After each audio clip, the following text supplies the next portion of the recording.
Hey guys, I just want to take a minute to explain the Sig BDX system. A few guys would have seen in my last video, took the new Springfield Armoury waypoint away. Just got this gun and the scope arrived just before I went away, so I had a bit of a hurried job, but yeah, it's a little bit unknown to a lot of people. They're used to some of the bulkier all-in-one type products that have been available in the market up till now, but this is something a little bit different. So the system comprises of a BDX scope and a BDX rangefinder. BDX being ballistic data exchange. So pretty easy system once you've set it up, and I'll just run through quickly how we do that. And for the person in the field, it simplifies things, especially if you're in a hurry to take a shot. And a couple of the shots I took on this last trip were very hurried, as the deer were moving from sort of cover to cover. So you had to be on the ball and get the shot away pretty quick. So we'll have a quick look at the products here, and then we'll run you through how to set it up. So the first part of the system is the rangefinder. Here I'm running the 2200 BDX. So it comes in a number of sizes: 1000, 1600, 1800, 2200, 2400, and the new ones coming onto the market are going to be the 8K and the 10K binos. Currently they do a 3000K bino. So you'll need one of those if you're going to run it as a system, but I'll explain separately. You can run them individually. Currently I'm running the 3 to 18 Sierra 6 and the 5 to 30 Sierra 6. So the scopes come in two variations. You've got the Sierra 3, a 3.5 to 10, 4 to 14, and a 6.5 to 20. And the Sierra 6, you have a 2 to 12, 3 to 18, and a 5 to 30. Now the Sierra 6 is the, you call it a better line, has HD glass, a bigger magnification range. They've thinned out the reticle on the Sierra 6, so it doesn't cover as much as your target, and they've provided more holdover points in the actual reticle itself. So the glass is a lot nicer and a lot finer on the actual holdover positions. So yeah, there's a price difference, but there's a system available for everyone. So you can get into a 3.5 to 10 Sierra 3 and a Kilo 1000 fairly cheaply. The beauty with the system is, like this one here, you can have multiple rifles. You only need one rangefinder. You just tell it which rifle you're going to take out for the day, and it knows the ballistics for that rifle. So it'll give you the answer inside the scope or in the rangefinder or your phone for that particular gun, and then next time you go out you can swap over. So we'll have a quick look at the app, and then we might show you a couple of bits of ranging. So hopefully you can see that alright, but this is the app for the BDX system. So it's as simple as first going into pairing and connecting the rangefinder and the chosen scope, and make sure they're bonded together. Very simple system for that. Then you want to build yourself a custom profile. So it just requires a bit of information. You can get this off the net, or a lot of the manufacturers provide it on their packets now. But you will see there: bullet diameter, weight, BC, velocity, zero range, and sight above bore. You can tweak all those to be whatever you want. So you set one of those up for every rifle that you've got, and you don't have to be so fussy about the velocity to start with. Packet information will do you to set up the program, because you will validate it, and we'll just talk about that shortly. For those of you that want to run just the rangefinder with a dial-up scope, if you just, once you program the ballistic information into it, you can see there's the rangefinder page.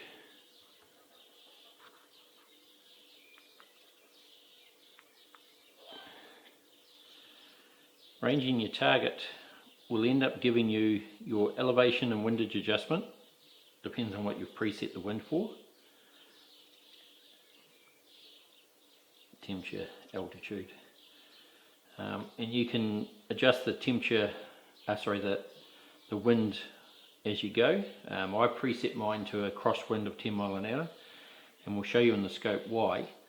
But yeah, if you were to dial the rifle, then you can just run it as a rangefinder by itself and use the elevation and windage adjustments on your dial up. For those of you that want to buy a scope to start with but maybe can't afford a rangefinder or want to get a better rangefinder, you can run the scope by itself. Yeah, there's a couple of ways you can do it. In the scope page, you can actually turn on a ballistic reticle, and if you want, you can turn on multiple holdover dots that'll be just illuminated every time you turn it on. So you can use it like a standard BDC reticle, and you might have an old rangefinder, or your mate might have a rangefinder, and then you can use those as your aiming marks until you get a BDX rangefinder to run with the system. So you don't need a rangefinder to go with the scope, you can run them separately as well. This may not show up so well, but you'll see inside the scope there the little holdover dot, centered at the moment because we haven't given it a range. If we just tilt the rifle to the side, you'll see the illumination come up on the side there. This is a cant indicator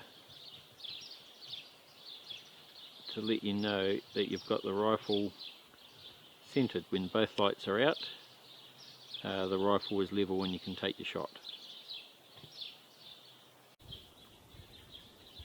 Here you can see the standard center dot on a target in the distance, and we'll just give it a range. So you'll see there we've got 13.5 MOA elevation and a 3.75 windage adjustment there for 648 meters. That's given a 10 mile an hour from a crosswind. Let's have a look at the scope. So hopefully you can pick that up.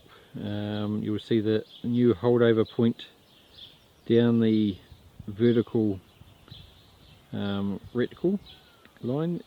So that's the new aiming point, and you'll see left and right of the horizontal line gives us our windage marks.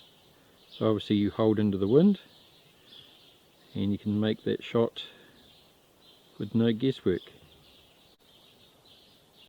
Yeah, it's a bit hard to hold the camera and trying to film through the scope at the same time.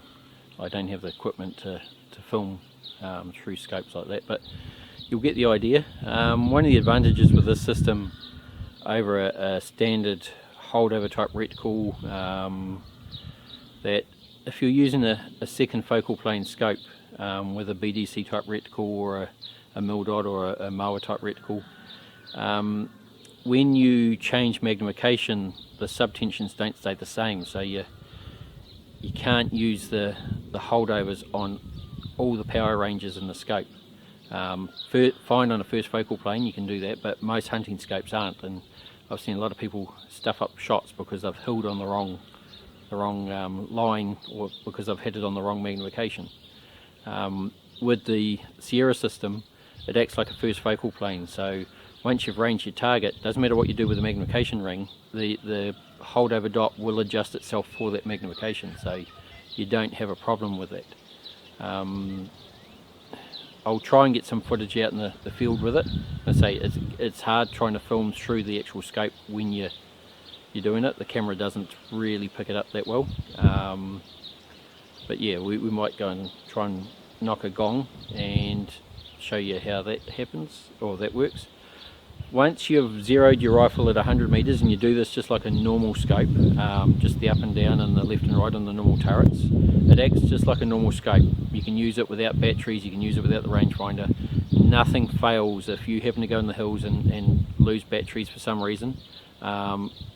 It doesn't lose any information, it keeps it all, and your zero is still the same, so you don't have to worry about that as far as failure in the hills. Program your ballistics into the phone and the rangefinder. Go out and you want to pick a range beyond 300 meters and range the target, use the holdover dot and shoot at the target. Once you've shot at the target, if you haven't got the velocity right because you're using packet information, you've just got to tap the screen on an icon, and it'll ask you if you want to adjust it, and say are you high or low. You can go low, and it says do you want to be inches, mowers, so you can say right, I'm low 4 inches. It'll tweak the ballistic program and correct the velocity, so your next shot when you range again will be on target. So very simple system to validate. You don't need chronographs or anything like that. So just a target beyond 300 meters and you're ready to go. Once you've done that, the system will be right for anything out to 730 meters, 800 yards. It's limited to that, but that's well beyond, or well within most hunting situations and what people will want to use it for. So I hope this gives you a pretty basic rundown on the system. I like it. You say in hunting situations where you want to be very quick with a moving animal, you can have someone else range or you can range, and the scope is instantly updated with that range. If the animal moves off, changes hillsides, all you got to do is hit it again and the scope is updated instantly. You don't have to worry about winding back to zero. So as soon as you turn it on again, the light will be back into the normal position. So very simple system. I think you should whip into your local shop and have a look at it if you're looking at upgrading scopes. The optics on the Sierra 6 is very, very nice. So you're not letting yourself down by compromising going with a system like this. And you say you can have multiple rifles with the same scope, one rangefinder. No need for anything else really.